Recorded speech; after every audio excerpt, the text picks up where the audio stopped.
আসসালামু আলাইকুম, welcome to my another video. আজকে আমি রান্না করতে যাচ্ছি অ্যারাবিয়ান ডিশ খাবসা। এই খাবারটা এত ফ্লেভারফুল এবং এত টেস্টি, এটা যদি একবার বানিয়ে না খান তাহলে পুরাই মিস করবেন। এবার রান্না শুরু করা যাক। খাবসা রান্না করার জন্য একটা আস্ত মুরগি দুই ভাগ করে এভাবে কেটে নিয়েছি। এবার 3টা টমেটো এখানে পেস্ট করে নিয়েছি। তারপর চুলায় একটা পাতিল বসিয়ে 3 টেবিল চামচ সয়াবিন তেল এবং 2 চামচ পরিমাণ ঘি দিয়ে দিয়েছি। ঘিটা মেল্ট হয়ে গেলে তার মধ্যে 1 কাপ পরিমাণ পেঁয়াজ কুচি দিয়ে দিয়েছি। এবার পেঁয়াজটা ভালো করে ভেজে নিচ্ছি। পেঁয়াজ ভাজা হয়ে গেলে এর মধ্যে 1 টেবিল চামচ পরিমাণ আদা এবং রসুন বাটা দিয়ে দিয়েছি।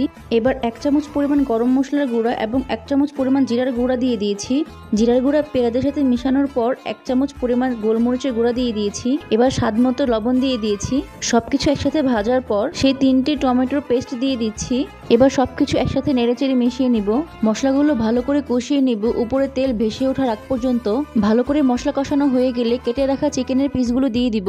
মশলা সরিয়ে চিকেনটা এভাবেই দিয়ে দিলে মশলার সাথে সাথে চিকেনটাও ভাজা হয়ে যাবে। এবার চিকেনের গায়ে একটু মশলা মিশিয়ে ঢাকনা দিয়ে ঢেকে দিব। কিছুক্ষণ পর ঢাকনা উঠিয়ে চিকেনগুলো উল্টে পাল্টে দিব।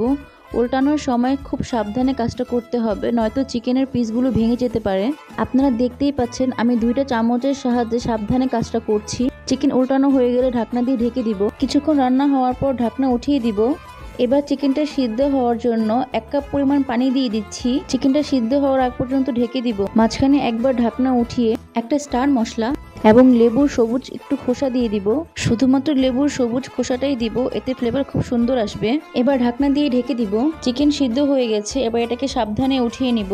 চিকেন ওঠানোর পর এর মধ্যে 2 কাপ পরিমাণ পানি দিয়ে দিব। আমি 1 কাপ পরিমাণ চালের জন্য 2 কাপ পরিমাণ পানি নিয়েছি। পানিতে বলক চলে আসলে ধুয়ে রাখা 1 কাপ পরিমাণ বাসমতি চাল দিয়ে দিব। এই মশলার সাথেই চালটা এখানে সিদ্ধ হয়ে যাবে। ভালো করে নেড়েচেড়ে মিশিয়ে নিব। এবার গোল করে স্লাইস করে রাখা লেবু দিয়ে দিব। চালটা সিদ্ধ হওয়ার আগ পর্যন্ত ঢাকনা দিয়ে ঢেকে দিব। এই পর্যায়ে চুলার আঁচ একদম লোতে থাকবে। চালগুলো সিদ্ধ হয়ে গেছে, এবার ঢাকনা উঠিয়ে দেখব। খাবসার রাইস একদম রেডি। এই যে দেখেন, তলায় কিন্তু একটু লেগে যায়নি। গ্যাস অফ করে এভাবেই রাইসটা ঢাকনা দিয়ে ঢেকে রেখে দিব।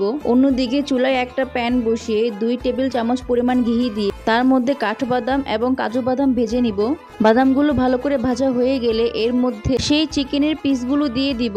চিকেনের পিসগুলো ভালো করে লাল লাল করে ভেজে নিব। খাবসার চিকেনের উপর যে একটা পোড়া পোড়া ভাব আছে সেটা নিয়ে আসার জন্য কাজটা খুব সাবধানে করতে হবে। চিকেনটা ভাজা হয়ে গেছে, এখন খাবসা সার্ভ করে দেওয়ার পালা। ওপরে ভেজে রাখা বাদামগুলো দিয়ে দিচ্ছি। এখন আমার অ্যারাবিয়ান ডিশ খাবসা রেডি হয়ে গেছে। দেখতে কতটা সুন্দর এবং লোভনীয় হয়েছে। খাবসাটা খেতেও ভীষণ মজার হয়েছিল। আপনারা একবার হলেও বাসায় এই রেসিপিটা তৈরি করে দেখবেন।